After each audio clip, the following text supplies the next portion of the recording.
Quintessential hit, Pre-St. George. She has her USDF bronze, silver, gold. She has also been chosen by Charlotte Dujardin to be her protege, which is amazing. So Alyssa rode with Charlotte last year, and Charlotte thought she was so talented and that her horse was so talented that she wanted to teach her.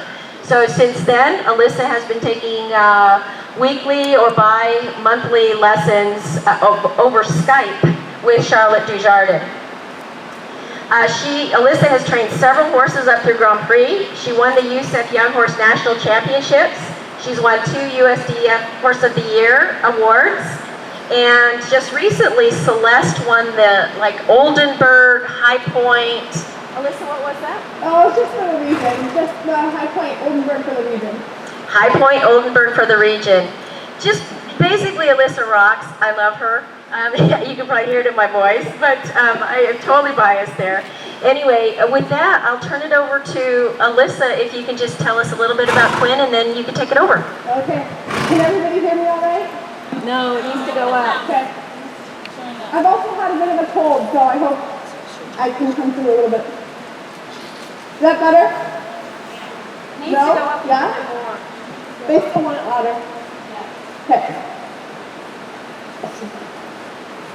Better now?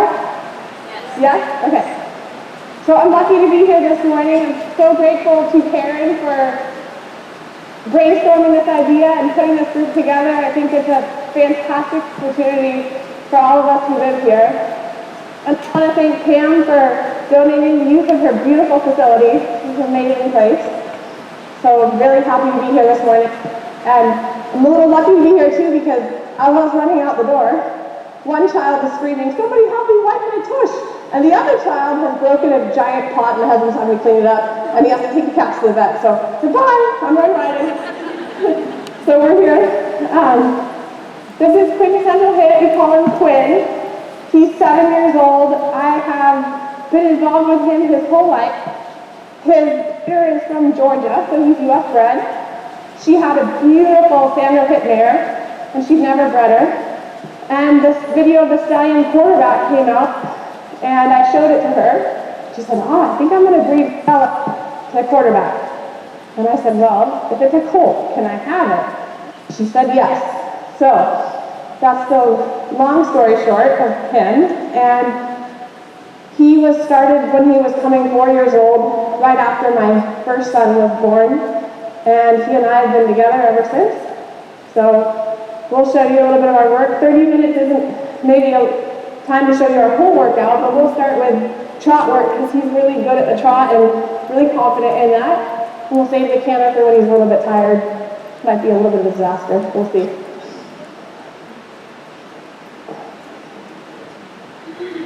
So my biggest challenge with this horse is riding that incredible power in his hind legs. They are always pushing him pretty high off the ground and really powerful. And it's hard because I want to grab at it and slow it down, and I have to embrace the power, really ride it forward, and think about guiding him around the arena instead of blocking him, which I find easier in the trot. So we'll start with what's easy.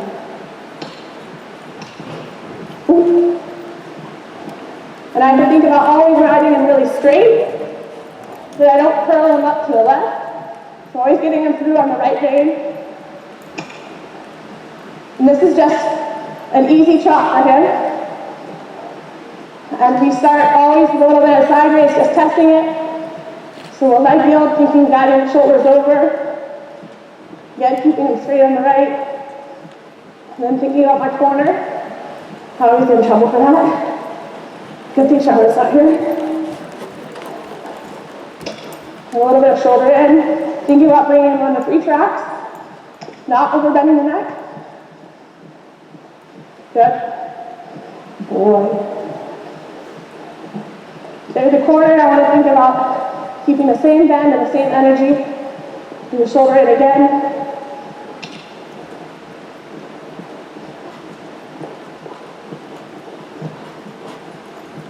And we'll try the haunches in.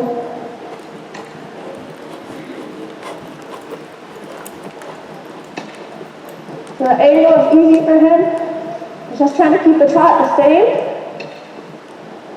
And the bending is easy on the left. So I have to make sure I don't overbend. So it's really using the outside rein to control the shoulders. And we'll try it on the other side, which is a little bit harder for me. So I never want to have enough right bend. So I have to make sure that I see his eye on the inside. And that I don't let the quarters escape to the left. Good boy. So on the leg yell, I want to make sure that the shoulder always leads. We're going to circle here because I didn't like that bend.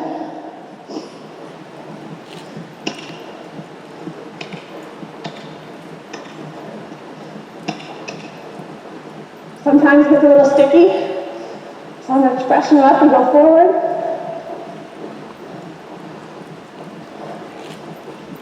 Good boy. I'm going to bring it back. Try not to go backwards for it, but to think forward. We'll try the shoulder on this side. Again, really working on the right bending. I can see his eye on the inside. And then I don't let the quarters escape to the outside. So a good trick is to go off the wall, like on the quarter line. Make sure that I'm actually bringing the shoulders to the right and that I'm not pushing the quarters to the left. There's better. We had my feeling that is. He's perfect. We'll try the haunches in.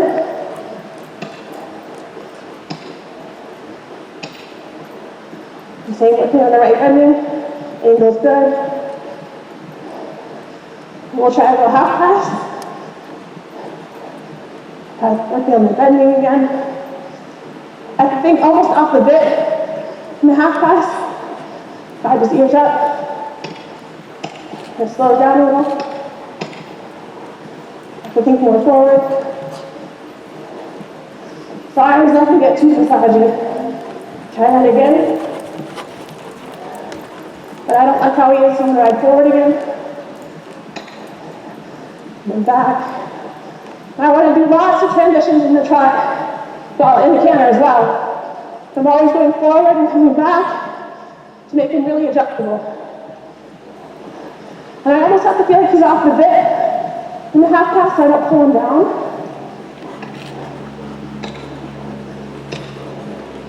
That was a little better. Hey, Alyssa, can you explain what you mean? I gotta feel like he's off the bit. Yeah. So I like to make him too low, I think, sometimes. I have to make sure that the pole stays the highest point. And I want to feel like he really rides forward to the contact. So the neck goes out. So I'll show you what I like to do. So I like to make him too round here and then see how the neck goes down and he slows down. So that's no good. So, sorry, Quinn. So I have to keep riding my hands really here to the bit. So I feel like I'm always riding the energy from the hind legs up to the hand and not backwards. So I have to look where I'm going, guide my hand a little bit in the direction I'm going, try not to feel like I'm pulling back. I still want to slow down. Charlotte slap me. All right, now I'm going to give him a quick rest. I'm going to give him a little rest and then I'll try doing a little bit more of the collection of the trot. So it's hard to show you a lot because he's so good in the trot. He doesn't really make very many mistakes in that. I do, but he doesn't. But I think about with all my riding, I have to remember to always really ride the horse forward from the hind leg and to feel like I make my corrections in the next stride or few strides and not in the stride that I'm in right now. Because if I make a stride, the correction in the stride I'm in right now, then I'm a little backwards and I shut the horse down. So this idea that I always have to be thinking ahead to where I'm going to be moving next and trying to make my correction to that place instead of where I'm at right now. Because I find if I make the correction right where I am, then I get a little too strong in the hand and I get the horse a little shut down in the hind legs. I hope that makes a little more sense.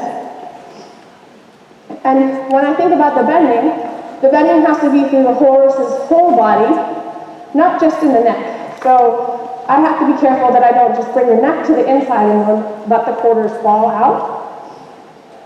And that the other way, that I don't just bring the neck around and make the horse kind of comma shaped around me. He really has to bend evenly through his rib cage and his hind legs. It's really easy to pull the neck over, but it's a lot harder to get him to bend through this section of his body. So we'll do a little bit of what he really likes to do, and then we'll do what I hate doing. And what is that? He loves the trot and the passage. So we'll do a little bit of that, and show a little bit of his Piaffe, what he's really good at, and then we'll dive into the hard stuff.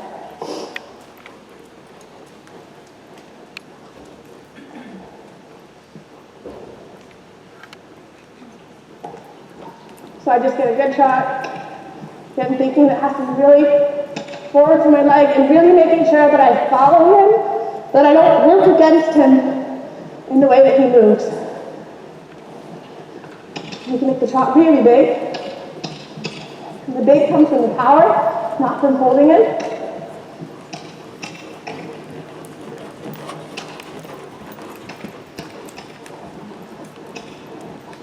So that's just easy for him. But I'm curling out left. So then when I want to passage, I try not to pull back. Just lift him from my leg, from my seat. I think about going a little bit around where I'm going. He's really even. He just comes so far off the floor. Good boy. And that's not even asking him for extra passage. That's just easy for him. I'll try it again. So again, I try not to pull back. Just lift my thigh. And then when I want a little bit bigger, I get greedy and ask for more push. And I want the passage to be adjustable, that I can make it small, and then I can make it big. So that I can get in and out of my Piaffe later. Because you can't have a monstrous passage and get right into the Piaffe and ride him forward to give you some relief. So you can try a little bit of the Piaffe. I like to practice it from the walk. And I have to think more forward traveling again in it because I don't want to make it too much on the spot.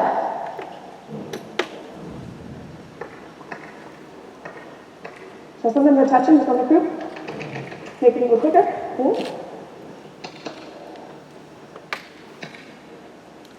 Hey, Alyssa, Yeah? why do you like to do it from the trot?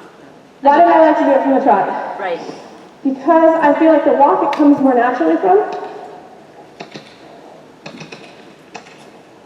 Now you're confusing me, I'm trying to think. And ride at the same time. So I have to keep it forward thinking. Good boy.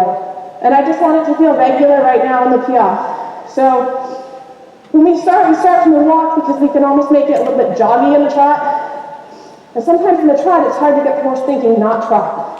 Because biomechanically, a Piaffe is definitely not trot. It looks like a trot in place, but it's not. There's actually no moment of suspension in a Piaffe. So that means there's always a foot on the ground, even though it looks like there's not. So I think that's why I like to do it from the walk, because there's always a foot on the ground in the walk as well. A little more intuitive for the horse. I just want him to jog. Now touch him. If he gets too sticky, then I'll give him a good poke. Sorry, guys. So if he gets too sticky, then I'll give him a really good poke and tell him to get awake. Because I don't want to work too hard at it. Now I'll just get out the wall. Good boy. And sometimes I'll just touch him on the croup with the whip, not that he's in trouble, but to tell him to get quicker with the hind legs. Because again, that's really what I want. Good boy. Right there, he just stays going in it. So many horses want to get stuck in it. They'll give you a really good Piaffe, but it ends up being on the spot. And that's trouble, because in the test, you can't move forward out of it. And then their feet are stuck in cement. And then you get a really low score for stopping. That's no good. So that's where his Piaffe was at. He was teaching to go forward. We could try a little bit of a passage Piaffe. That's a hard transition, because I have to go from this big, elevated, slow tempo into a small, quick one. So I'll bring the passage smaller. I try to ease them into it.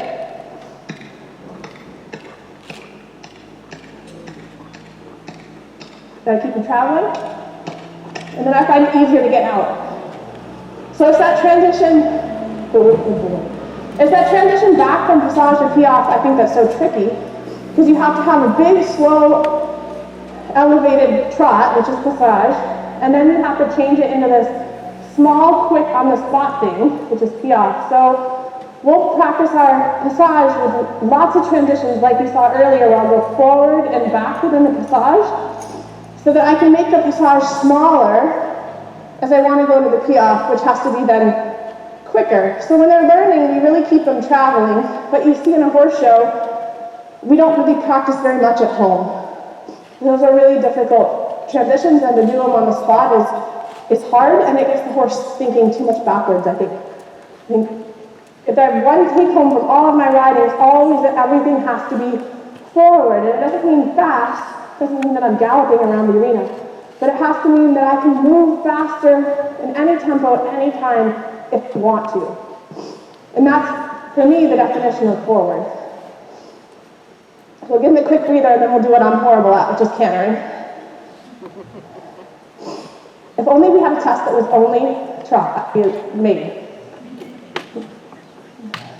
So my challenge with him in the canter is that he has those really powerful hind legs. And you'll see in the canter, they come really far off the ground. And if I ride backwards, the hind legs get kind of stampy, where they go up and down, instead of staying reaching under his belly. So for me, the canter has to always feel a little too fast, so that I really let the hind legs come under and through.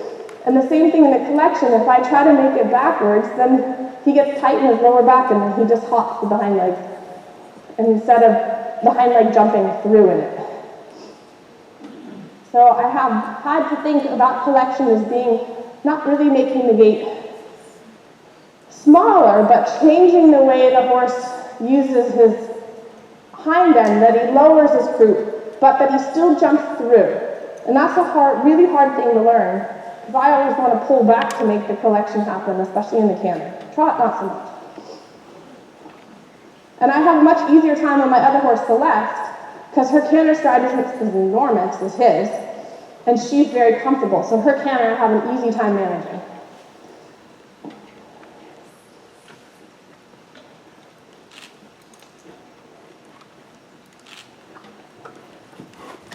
So right away already I came forward, he sucks back a little bit there. So I'll just show you and go forward. You can see how powerful this canter is. Just comes off the ground. But then I get like that. I get riding down in the front. So I really have to think ears up and really following him to the bit. That was much better. And I think about my bending through the corner, but I don't pull him down in it.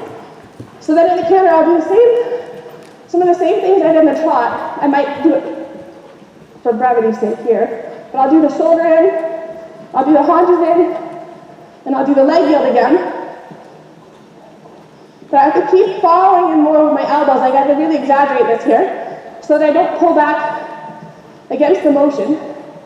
Good boy. And the timing of that is so important. If I want to make a correction, I have to try to make it in a moment that he's moving forward. Because if I correct, here, I'll show you what I love to do. This is what I'm so bad at. I'll pull back, and then you see the hind legs get so stampy. Yeah. So I have to make sure that when I bring him back, I don't pull back for it, and the collection almost feels like it's not happening for me. I make him through on the right bending. It's easier for me with a mirror, but I have to keep it feeling big. Sometimes it's easier for me doing a little punches in. So like a working pirouette, I keep the hind legs really jumping under. That I don't get working too hard, but I let him be him. There's a good boy. So I'll try a little bit how I really like to work the pirouette It's like I just did there. I'll make a circle and put the haunches in. And then a really good exercise is to go half pass. I keep the forward, keep the ears up, and I go shoulder forward. And then we do a working pirouette this way. Boy. So it keeps it really forward thinking. Again, I like to put the haunches leading, they're a big problem. And then I just ease them around. Keep the jump, the boy. I have to keep my reins short because I love to get them long. So we'll do the same thing on the other side. And the pirouettes are so hard because they look like they're slow, but they're really not. Good boy.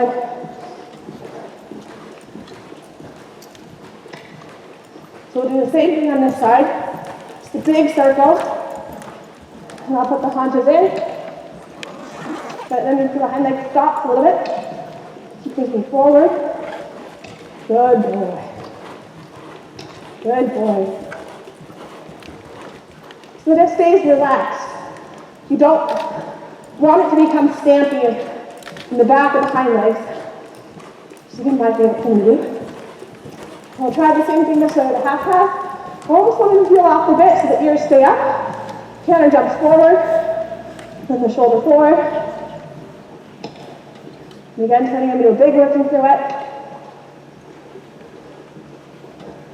And keeping it easy like that, but I don't let the tension creep in, and I don't let it get stampy. And again, good boy. So he learns to really relax and keep it big. And he's diving down again, my fault. I'm talking too much. So then we'll try to show you a pirouette like you have to do on a straight line. I try to keep the jump in the canter. Try not to pull back through this turn, but I guide him a little bit more through it. On a straight line is really hard. I have to collect a little bit. Not too much like I love to do. And bring the shoulders around and sit quiet. Whoops, I screwed up the end there. So I need to ride more forward out of it. So you can see it was a really good pirouette until the end, and I decided to botch it. So I have to make sure that I ride forward the last step. Sorry, Quinn, I'm going to do that again.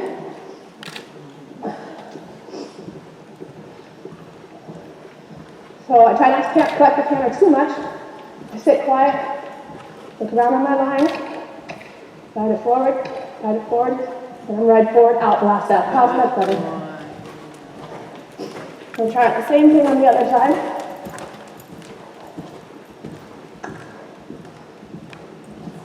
Good boy. Whoop, and then we dive down after. Again, my fault. Stop the rider, not the horse.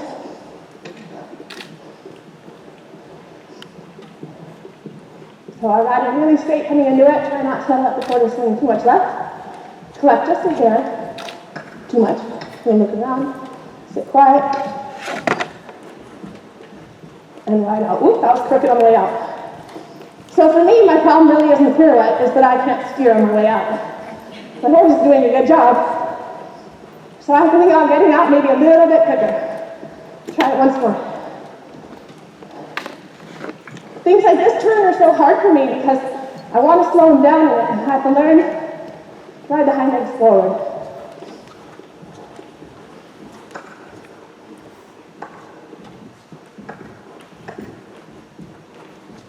A little bit haunches right on that one, my bad. But I'm going to give him a rest because that's his, my bad, not his. Whoops, that was terrible. So one thing I always try to practice is the canter to trot transition. Because you'll see that after you've done collection, the horse just wants to walk or collect. So I have to think really forward through it. Still not so good. So he falls down in the hand there. Alyssa, you have about 5 more minutes. All right, good. Can we just talk the whole time? It's your stage. So we do that transition again. Now I'm going to give him a rest and we'll do a few changes. Good boy. Good, much better. And then I can go for a little bit bigger trot. There's not trying to fight against him, not trying to run in. I want to stay right over his shoulders and not lean back. That's what I like. So you can see the front leg can really come up, but I don't pull. He's really light. And I try not to sit against the motion. I really want to sit forward over the knee. So I let him move. Good boy. Give him a little rest and we'll do a few changes. So Alyssa, Yep. you actually have 5 minutes from now. Do the auditors want to do questions, Sure, or you want to see whatever more works. changes? Whatever works. Auditors, do you have any questions for Alyssa, or do you want to see her do changes and work right until the very end? They want to see changes, baby. Damn it! Sorry, Quinn. Sorry, Quinn. So, it's the same theme for me and the changes with this horse. Is again, those hind legs can be really kind of disturbing to sit on when you're not used to sitting on a horse that does much power. And I like to grab at it, and I've had to learn that I really have to ride him forward and straight in the changes. And it almost feels like a medium canter in them, but again, the same problem. If I over-collect, he gets tight in the low back, and the hind legs come more together and kind of santers. So I have to think always about the separation of the hind legs in the canter and the jump in the canter.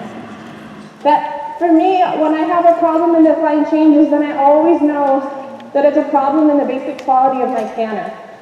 So if the canter is straight and it has good air time and it's adjustable, then my changes will always be good. So I have to think when I start running into trouble about which one of those is falling apart. Like if they get too crooked or I get too heavy on one rein, then they won't always jump through with a hind leg on that side, or they'll be late. And if the changes are small, I probably didn't have enough air time in the canter. So I like to think about bouncing the canter off the ground before the change. And if they're not forward enough, it's again the same problem where they'll be close behind or they'll be late behind. And I guess the other component I have to think about again is the balance in the front. That I don't pull down or back for the change for the same reason that it's going to shut those hind legs down. So I like to do my changes on the wall, and I usually do them, often I do them on the right, because for me I feel like I make the changes straighter going on the right lead into the wall, because I think I want to jump them a little bit left. So I almost never do the changes on the, like in sequence on the diagonal. I always do them on the wall to make them very straight first. So circle a moment, our canter. Make sure I have good air time, that he's loose in my hand and up in my hand. And then I really feel like I'm following him to the bit. That feels good there. I have to think about my right bending. When I do my changes, I have to think about my right and left rein, that I don't grab on the right and let go on the, grab on the left and let go on the right.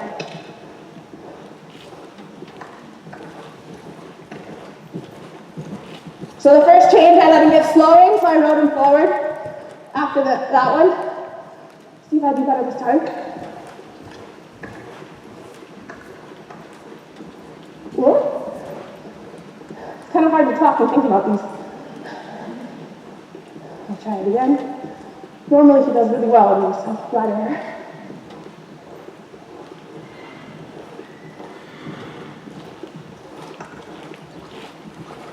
Good boy.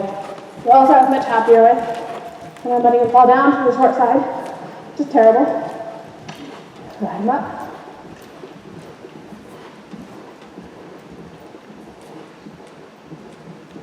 Good boy. So I have to try to keep the air time in there. Sorry, I'm not talking much because I have to think. So I keep the canter bouncy.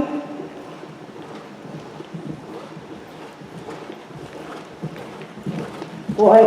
So again, I'm pulling his head a little left because I'm not thinking, because I'm talking. Slide the canter forward so you don't get stuck.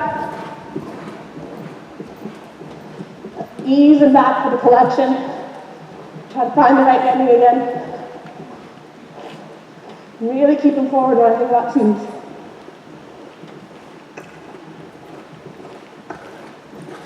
And then I'm pulling his head left, which I shouldn't be doing. Woo! And I shouldn't have done that corner, that change in the corner. A little bit wild. I'll try it again. Keep the canter bouncy. Good boy. And we'll try a few ones. I like to do 1, 1, 1, and then 1, 2, 3, and that's about where we're at. I'll hold the straight on the right. Good boy. And I just have to be quick with my leg. Good boy. I'm a little distracted by the horse. Back up. Keep the jump. Left side backwards. Good. Whoops. We throw in an extra one behind afterwards. Thank you very much, Quinn. It's very helpful like that sometimes. Good boy. I'm leaving it at that. So at the end of every ride, sometimes I'll test my trot just a little bit, and then I stretch him. So really go for what's in there. So this is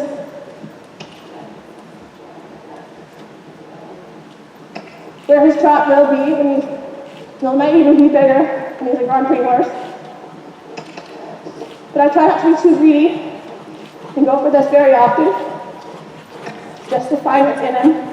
Good boy. And then we start and end every ride by stretching. And in the stretch, I want the same principles. That he'll bend through on the right,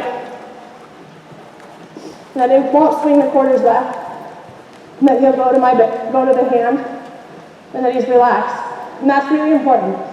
That all the work you see can create some tension because it's difficult or they're learning, but they really have to learn it in relaxation so that you can always get stretching quietly and easily like this. So the horse really trusts you. And I want him to be there for me in a test. And if I do it through too much pressure in a test, he'll kind of come unglued. So sorry I wasn't talking much in the ones too. I really have to think about those. So in the ones, I'll just tell you what I was doing really fast and we'll be done. I start with the change 1, 2, and I just have to be quick with my leg. It was quick, quick. And I always think that the ones are a little bit of leap of faith. You have to aid while you're still on the other lead. And it takes the horse a while to learn that. And I try not to tell him off. If he makes a mistake, I just patiently ask, quick, quick, quick, quick, and then when he gets it, I'll reward him. When they first do it right, I just throw the reins away. I'll get in trouble from Charlotte for that. But I tell them they're really smart. And then when they're good at that, the 1, 2, the 1, 2, the 1, 2, then I'll do 1, 2, 3. And it's kind of the same thing. I make a really big fuss when they do it right the first time, and I leave them at that. And then we just do it like we did here, 1, 2, 3 for a long time, until that, again, that's easy and he's confident in it. And then I add another one. So I don't just go out and say, well, I've got to get 15 ones and I've got to get them by next Thursday.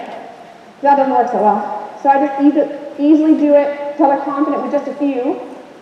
And then I'll do like 4 and go straight for a bunch of strides, and then 4 again, and straight for a bunch of strides, until they just get the hang of it, and then we start adding more and more in, and then they're easy.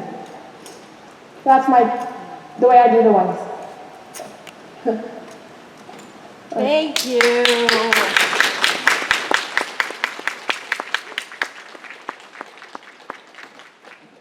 So thank you so much, Alyssa, especially for starting the day, for being the first person that's always the most difficult.